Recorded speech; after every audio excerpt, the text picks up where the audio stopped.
again with another video.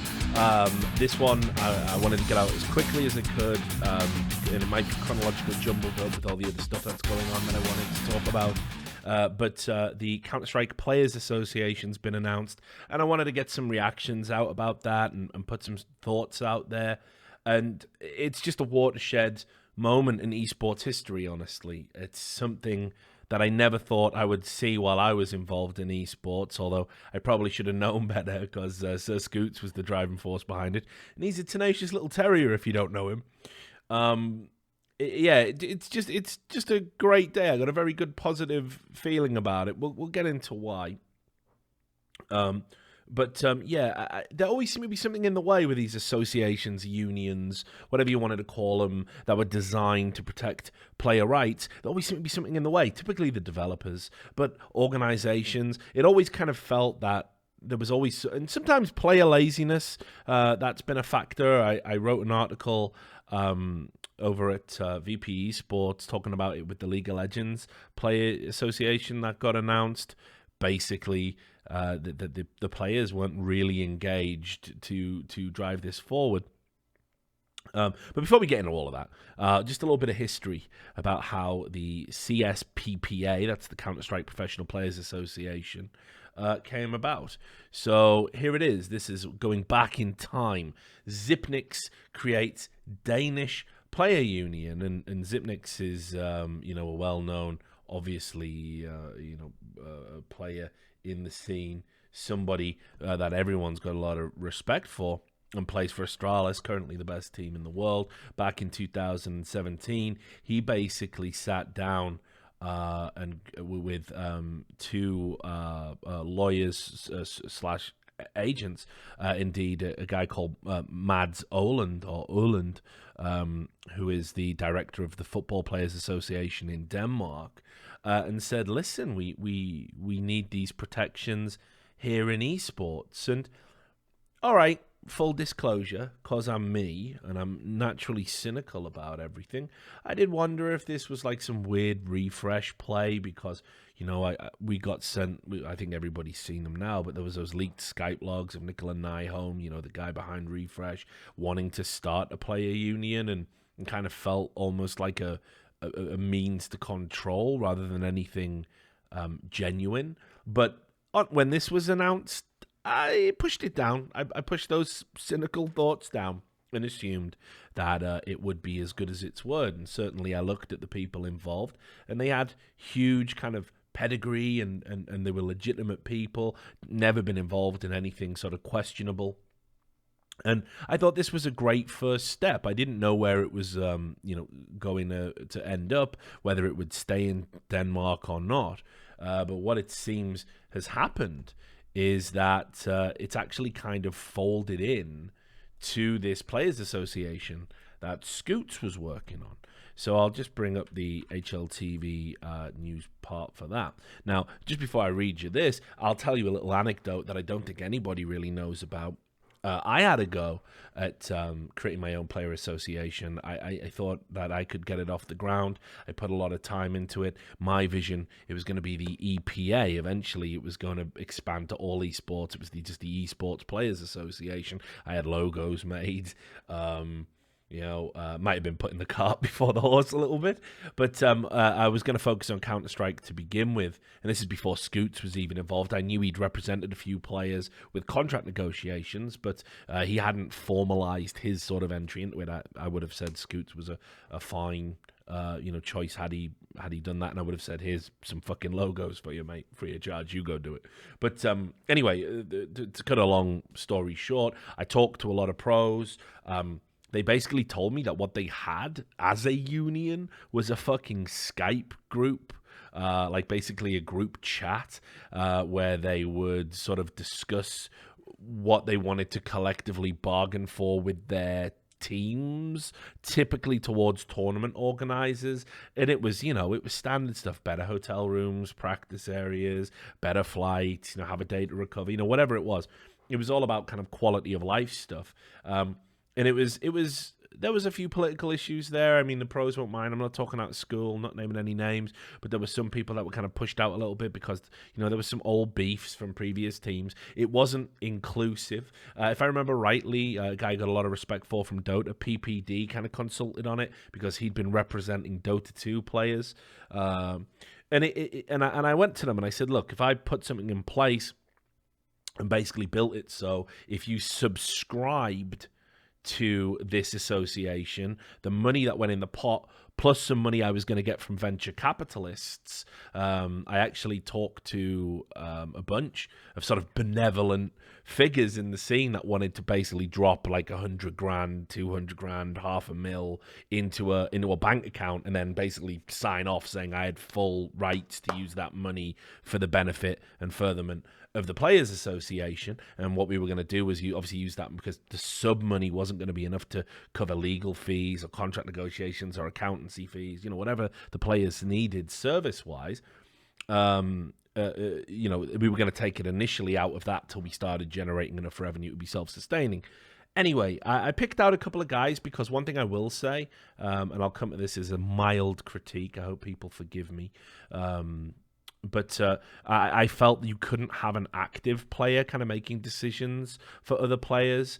So I wanted retired players who'd been through some shit to basically represent people. So I reached out to Devilwalk. He was going to be my European Union representative. I reached out to Warden, formerly of Complexity. He was going to be my NA representative. We had talks. I think we agreed, if I remember rightly. I know Devilwalk was very keen. So I'm a little bit sad, that vision didn't get off the ground, but I'm incredibly fucking glad that something did, and I think this can probably be even better. It's already got 90 of the top players to sign up to it, and it's kind of evolved from being this group that came together over PEA, which, if you remember what happened there, was a group of North American team owners wanted to basically say where players could and couldn't compete. There's a lot of debates around who's in the right in that, but they did it in a clandestine fashion.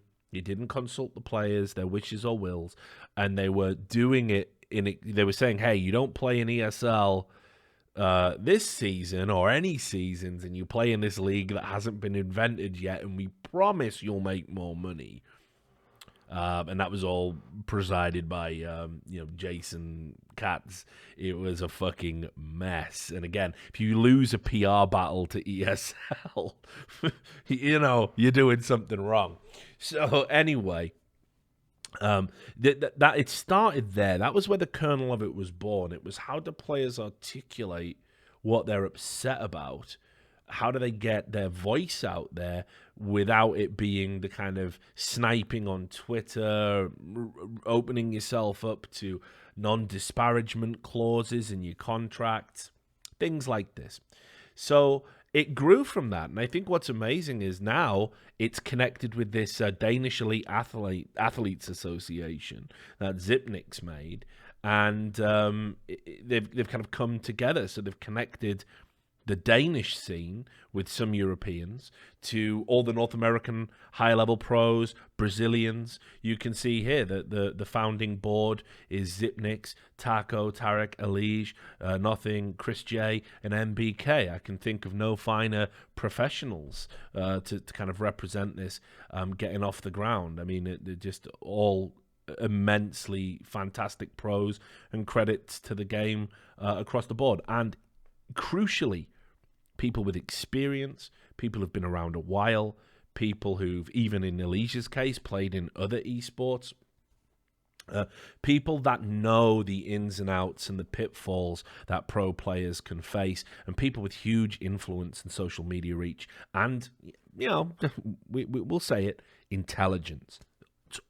The smartest players out there, probably, that they could have got. I mean, peanut brain memes notwithstanding. So yeah, just incredible. And this, look at the services that you're going to get from signing up to the CSPPA. It's going to be legal counsel. Now, legal counsel, I'm just going to reach down here and get a bottle of water. Legal counsel obviously extends to anything. I mean, legal counsel can be contract negotiations, that can be clauses in your contract. I think one of the areas that I really want to see get under control in esports are these buyouts. We really need to fix the buyout problem we've got in esports.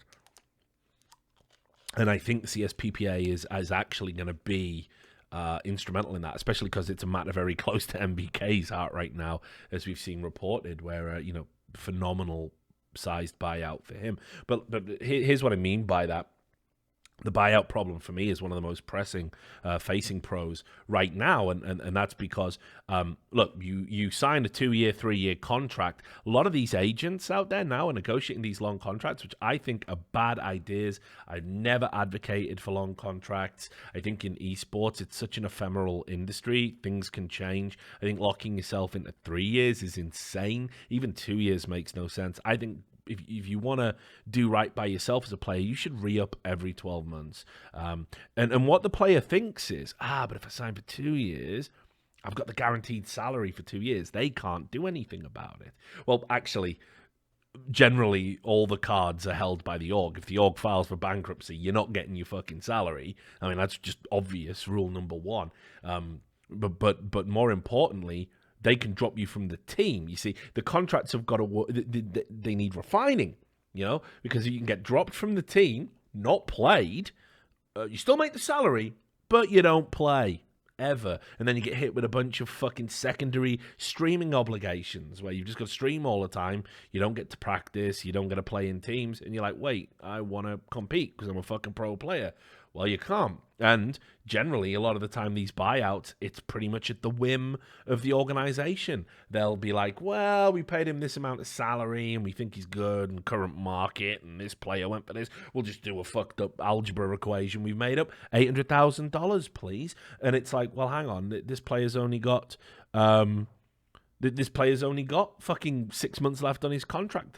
How could you, in any way, shape, or form, justify it? So there's issues like that coming up all the time. Here's the other problem, though. It's not fair that a player can just sign a contract, go to an organization, then if he starts playing poorly and gets dropped from the team, or there's a dispute and he gets dropped from the team, or he refuses to play and he gets dropped from the team, that he can just move to another team. It kind of makes the, almost free of charge for some nominal amount. The organizations aren't best served in that, and that's why I think a lot of managers and owners are digging their heels in now over these high buyouts, because there isn't really a middle ground. Well, I mean, there is. You just have it in your clause that if you get dropped from a team, your salary reduces, and you bring the buyout to be in line with that reduction of salary. So there's always an out, and equally as well, you get it so there's a fixed buyout agreed at the start of a contract. Like that's how we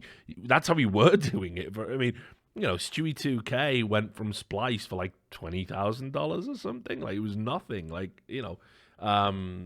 that's how it should be done. You agree something going in, and then if your value exponentially increases because you play amazing, the buyout doesn't change because it was a risk, and you can still get out now that your options are better. But whatever. This is all for another day, and these are the kind of issues I think CSPPA are going to fix. Crucially, what's great about this is that the players are now going to have legal counsel before they sign anything. They can sit down with an expert, which is this chap, Michael Dewey, can't pronounce those crazy O's. Dewey, I don't know, whatever. Sorry, mate. And obviously Mads that we've already brought up. And yeah, they're going to be able to have option to all of that. And this is the other thing as well. They're planning on electing a new board. So this is kind of like a temporary holding thing. Very similar to what WISA did, I will say, in terms of having a player council. But the difference here is, where are all the other periphery names? Where are all the other stakeholders? What's WISA really up to? You'll notice that the people on the board are players and the guys that were brought in externally from the Danish Association. In fact, while I'll assume Scoots probably has a place on the board, I certainly hope so. It would be incredible if he launched it and then stepped back. What a mad altruistic move that would be. But you'll notice there's no team owners here. There's no big, it's by players for players. And that's vitally important in the space. So there's this great statement here where it says, as any other players association, we will work to secure the best possible working conditions for players in CSGO, while of course taking into account the special nature of the industry. In any sport, it makes sense that players can influence their employment conditions. There is certainly a huge difference in how CSGO contracts are structured, and there will definitely be players that could benefit from guidance when signing them. Our goal is to represent the players in the best possible way and help the entire scene grow in a positive direction. We see a lot of possibilities for doing that. And I think this is, just as another point, CSGO is probably the only scene that you could have, well, Dota 2 as well, that you could have kind of a formalized organization like this. Dota 2 gets a little bit trickier because, again, China and beyond. Let's not pretend there's not crazy shit going on in Russia as well, I suppose. So yeah, it's problematic. It's less problematic in CS, sure, but crucially, Valve as a developer don't want to be in on this. They don't care. It's not critical to their business. The only time I think they would even have pause for concern would be if the players went to Valve and said, well, the majors suck and we are not going to play at them collectively until you do X, Y, and Z, at which point Valve might be a tad miffed. I'll say this, though. Valve have always actually advocated for player rights. It's why they brought in these conflict of interest rules recently. I've been in meetings where Valve guys have been present, and I'm being my usual rambunctious self talking about player rights, and they've told me, keep it up, keep going. They are very player centric when it comes to the ecosystem. So I think it's got to be noted that this couldn't happen in an Overwatch. This couldn't happen in a Call of Duty. This couldn't happen in League of Legends. It couldn't. They wouldn't. The developer would be like, well, yeah, we'll allow the association, and sure, but we got to be involved, and we've got to recognize your authority, so we've got to have some involvement with it. It out here in CS:GO land, it's fucking wide open, right? Like, the Players Association will be primarily negotiating with tournament organizers, I would say principally for quicker payouts of prize money, better travel arrangements, better accommodation, better scheduling, and then their own organizations that they play for, making sure contracts don't fuck them over in image rights and merchandising deals, etc., etc., and of course the buyout problem. So yeah, this is fantastic in terms of what it brings. Now also, membership requirements. This is something that I think is a bit more nuanced. For me, the plan was to have it that anybody could subscribe to the Players Association. I think it's got to be open to all and inclusive at all levels. One of the things I do in my spare time when I can, unfortunately I've got less and less time to do it these days, is to look at contracts from players, and I get sent them pretty much weekly. Every week there'll be another bunch of emails, and Richard, would you please look at this contract? Should I sign this? The answer is almost universally no. People are always trying to run game. I mean, like, half of these organizations out there on a lower level, they just take a copy-pasted fucking contract from online, and they just throw some clauses in it they think benefit them, and they try and make them sound, they're not written by lawyers, and honestly, a lot of them wouldn't hold up even if you did fucking sign them. But I think because that is one common problem between the ultra elite professionals and the semi-professionals, I kind of wanted it to be open to all. That if you could afford to pay a sub and thought you could get something out of the services that were available, abso-fucking-lutely. But it says here, membership requirements are that any player who is contracted or actively seeking a contract as a professional Counter-Strike player and who competes at an elite level is eligible to be an active member of the CSPPA. And I hope they're going to relax that a little bit. It's a very subjective term. It's probably one of the only things that, I kind of don't really... it wasn't in my vision. I mean, my vision's fucking irrelevant, obviously. But I think... Sure, it can make it cumbersome and oversized, but you know, there's players out there that are like playing in fucking FPL that are getting signed to organizations right now. Is that an elite level? You know, they've never played on a pro team before, and they're getting skinned by these contracts. So. And you can see here it says, and according to him, the association is still in the process of reaching out to players who are not yet members and letting them know about the association. It talks here about the Danish Athletes Association that we talked about, and that's pretty much all she wrote there. So I think it's a great day. I mean, look. The bottom line is there hasn't been a service like this in Counter-Strike that's encompassed all the players and all the teams before the elite level teams at least, and basically handled negotiations for them. There hasn't been a sort of concerted effort to get everyone around a round table out of the Skype groups and into something more formalized, and I'm very intrigued to see where it goes. But the reality is this is a huge step forward for player rights. I mean, absolutely. The principal part of what I've been doing my entire career, it seems, as a journalist, has been writing about instances where players are being abused, exploited, lied to, mistreated. You know, it's pretty much all my work. Like, think about that. I've been doing this for how long? And it's pretty much all my work. So the fact that a player union didn't come about kind of shows you where the industry's been and who's been pulling the strings.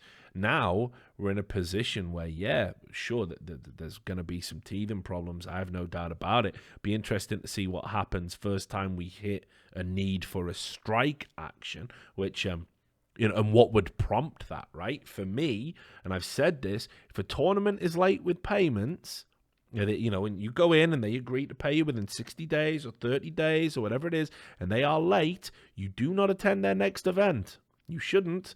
Will they do that? Will all the players stand by each other? That's another thing. Collective bargaining only works if all the players are going to be on the same page.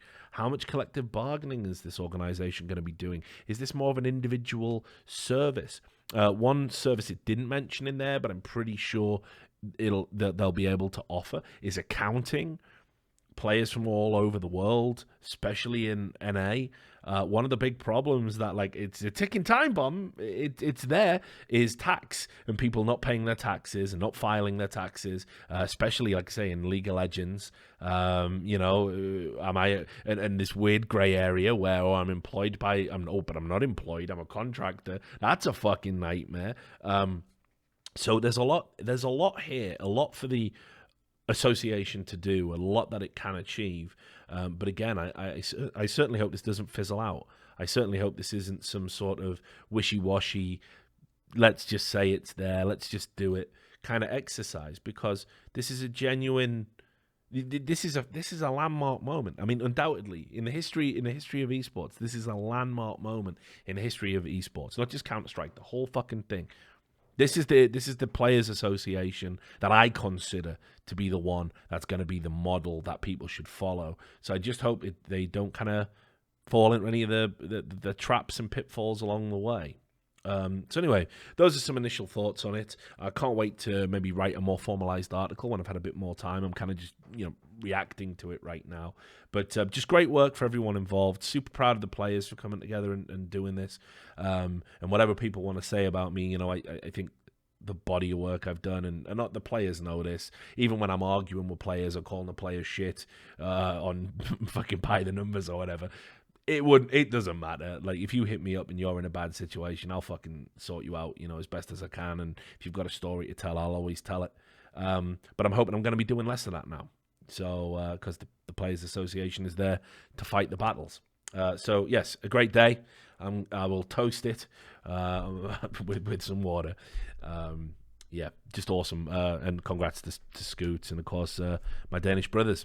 So there you have it. Thanks very much for watching the video. Let me know what you think about the Players Association in the comments, and I'll see you next time.